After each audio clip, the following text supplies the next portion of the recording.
Alors, est-ce que vous pouvez un peu vous présenter, s'il vous plaît? Alors, donc je suis Kalon, je suis mangaka depuis 2006. Là, mon actualité, c'est Talento 7 qui va sortir aux éditions Kana en septembre. Donc c'est voilà, une série en 3 tomes. Avant cela, j'ai été édité chez Glénat pour une série qui s'appelle Versus Fighting Story, qui était sur le monde du Versus Fighting, donc en fait du e-sport, sous licence Capcom avec Street Fighter. Et bon, après je remonte pas plus haut parce qu'en fait c'est des choses qu'on n'arrive pas trop à trouver. Donc voilà. Est-ce que ça répond à ta question? Parce que je me perds parfois avec mes réponses, donc n'hésite pas à me recadrer s'il y a besoin. Et est-ce que tu pourrais nous pitcher un peu le manga que tu travailles? Voilà, alors Talento 7, pour ceux qui connaissent et qui ont la ref, c'est Bakuman dans le milieu du YouTube game et du Twitch game.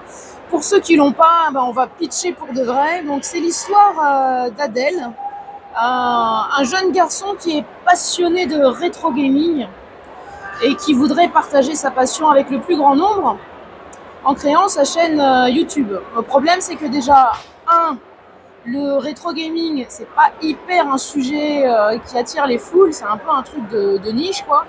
En plus, lui, il est quand même spécialisé, donc c'est la niche dans la niche, quoi. Et son souci, c'est qu'il est hyper émotif, donc il a du mal à gérer ses émotions. Et quand il est filmé, regardé et jugé, il se met en fait à pleurer. Donc il n'arrive pas à contenir ses larmes.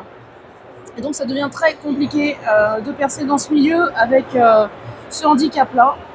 Et notre jeune Adèle va se retrouver embringuée dans un énorme concours, un petit peu qui se rapprocherait au concours The Voice un petit peu, où le Talento 7, donc c'est les 7 plus gros créateurs de contenu d'Europe. Et donc, il va y avoir un concours qui s'appelle Génération T7 pour recruter le futur Talento. Donc, le gagnant va intégrer le Talento 7 et le dernier du Talento va céder sa place au gagnant. Voilà, donc chacun des Talento va devoir coacher un petit jeune qui n'est pas connu, qui débute, en présentant un stream pour convaincre un maximum de personnes. Et donc, à l'issue de ce concours, il prend la place du dernier du Talento. Et le dernier du Talento joue sa place. C'est Benzu, donc Benzaï, pour ceux qui connaissent, c'est un hommage au youtubeur Benzaï, qui va coacher donc Adèle dans cette aventure. D'accord, merci pour ce pitch. J'ai remarqué que dans votre BD, il y a beaucoup de vocabulaire spécifique au monde du streaming. Et est-ce que vous n'avez pas peur de perdre un peu le public néophyte?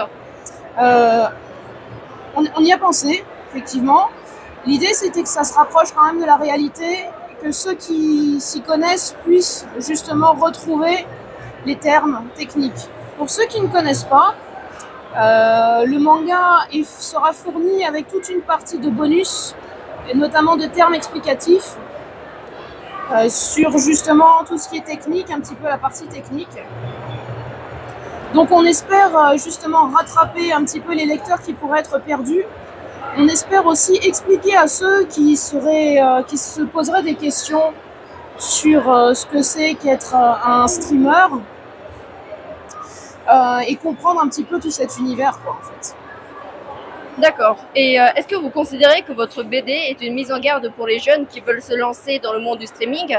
Et est-ce qu'il y a des erreurs à éviter si on veut se lancer?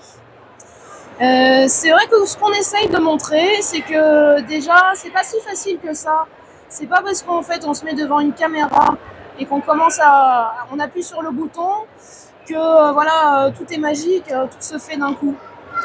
Donc nous, ce qu'on voudrait dire, c'est que c'est un super métier parce que c'est un métier où tu partages ta passion. Normalement, en tout cas, si tu l'as choisi, c'est un petit peu ça l'idée. Le truc qui est en fond aussi, c'est est-ce qu'on peut réussir dans le métier tout en restant fidèle à ses valeurs? Ou est-ce que pour avoir des vues, on est prêt à sacrifier certaines choses auxquelles on croit pour avoir plus de followers, plus de clics. Donc c'est pour montrer que déjà c'est pas tout rose, qu'il faut faire certains choix et qu'il y a une rançon aussi, il y a un prix parfois qu'il faut être prêt à payer si on le souhaite. Donc c'est une petite mise en garde, mais en même temps on montre que ce sont des gens passionnés. Donc moi je dis qu'à partir du moment où tu es passionné, en fait il faut rester droit dans ses bottes, pouvoir se regarder dans la glace. Je vois, d'accord. Je voudrais aussi vous demander d'où est-ce que est venue l'idée du manga, du scénario? Le scénario, donc c'est pas moi qui l'ai créé, c'est Izu. Izu est dans le monde des créateurs de contenu puisqu'il a une chaîne YouTube depuis quelques années maintenant. Et on avait envie de raconter la vie d'un personnage qui partait mal avec certains handicaps. Et on s'était dit qu'en fait, c'est vrai que autant une émission qui est filmée et qui est montée, on peut un peu tricher avec ce qui se passe. Autant en fait, quand c'est du direct, tu peux pas trop tricher. Donc on s'était dit que sur le streaming, ça pouvait être intéressant, donc notamment tout ce qui est sur Twitch. Et Guillaume Izu en fait, a créé sa chaîne Twitch pour les besoins justement du manga, pour comprendre un petit peu comment ça se passait. Et moi aussi, pour le coup, j'ai créé ma chaîne. Ça m'a permis de me confronter un petit peu à tout ce qui pouvait être problèmes techniques, les impondérables, ce qu'on n'avait pas prévu et tout et tout. Donc je comprends un petit peu mieux ce que Adèle peut ressentir aussi quand on est filmé et qu'on ne sait pas très bien à qui on s'adresse. Ça peut être un petit peu déstabilisant. Je vois. Et je suppose que vous êtes au courant que l'actualité des streamers est assez chargée en termes de polémiques, notamment avec le Z-Event. Absolument. On retrouve des similitudes avec votre BD. Oui. Est-ce que c'est un pur hasard ou est-ce que vous êtes au courant de certains faits dans le milieu? Je suis bien contente de ne pas être la scénariste parce que ça me permet un peu de botter en touche. Non mais, blague à part, on est un petit peu au courant de ce qui se passe. Pas forcément parce que, en tout cas moi, parce que je suis l'actualité des réseaux sociaux, mais Izu étant un petit peu au cœur du truc, il a vu passer quand même certaines choses. Ouais, il peut être parfois dans la confidence aussi de certains événements qui peuvent se passer et se produire. Après, j'ai envie de dire que c'est pas forcément, ça colle à l'actualité, un petit peu par hasard, parce que c'est plus de l'analyse. C'est un petit peu comme dans Homeland quand en fait ça finissait par rejoindre l'actualité. Parce que finalement, on analyse les situations et c'est des choses, quand tu y réfléchis, c'est les dérives en fait, qui arrivent et qui étaient presque inévitables. Que ce soit des choses de harcèlement ou ce genre de choses. Effectivement, à un certain niveau, quand il y a des enjeux, notamment financiers, on se doute que ça soit d'ailleurs dans le streaming ou ailleurs, c'est un petit peu toujours la même chose. Donc, je dirais que c'est plus de l'analyse qu'autre chose. Je vois. Et comment est-ce que ça s'est passé, la répartition du travail? En amont, on a beaucoup discuté de ce qu'on voulait voir apparaître dans le manga, les dynamiques qu'on voulait mettre en place. Donc ça a été vraiment une discussion qui a été très serrée en fait, parce que nous on se connaît depuis très très longtemps avec le scénariste. Lui, il a veillé à faire en sorte que je puisse être heureuse de dessiner ce que je dessine et être en accord avec ce qu'on raconte. Donc, il m'a beaucoup demandé en fait mon avis sur certaines choses. Et en fait, en règle générale, je reçois un script avec pas mal de photos références d'ailleurs. Qui me permettent en fait de comprendre vraiment l'action. Le script est très détaillé. J'ai totale liberté pour pouvoir agencer comme je veux les pages.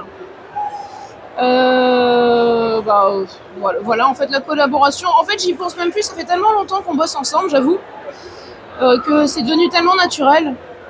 Après, c'est vrai que c'est pas mal de discussions, hein, c'est des va-et-vient entre voilà, moi, ce qu'il m'envoie, ce que après moi, ma production, voilà, et l'interprétation que je fais de son scénario.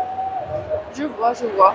Et j'aurais une dernière question pour toi. Oui. Qu'est-ce que tu dirais aux lecteurs pour donner envie de lire ton manga?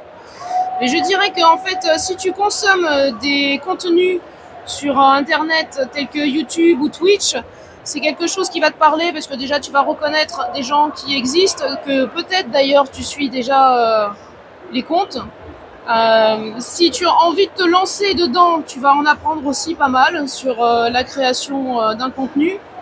Et puis dernière chose, moi c'est pas parce que je bosse dessus, hein, mais en tant que lectrice, c'est vraiment le genre de manga que j'aurais aimé lire. Donc je sais que je l'aurais acheté, je me serais éclatée parce que ça reste une comédie quand même qui dénonce légèrement certaines choses, dont les héros sont quand même très attachants, avec des enjeux dramatiques hyper intéressants. Donc je suis très fière d'avoir collaboré à cette série. J'espère que les lecteurs vont pouvoir suivre et surtout prendre plaisir à suivre les aventures d'Adèle. Ok, et ben merci à toi et j'espère que notre public aimera ton manga. Eh ben écoute, j'espère qu'il t'entendra. Merci.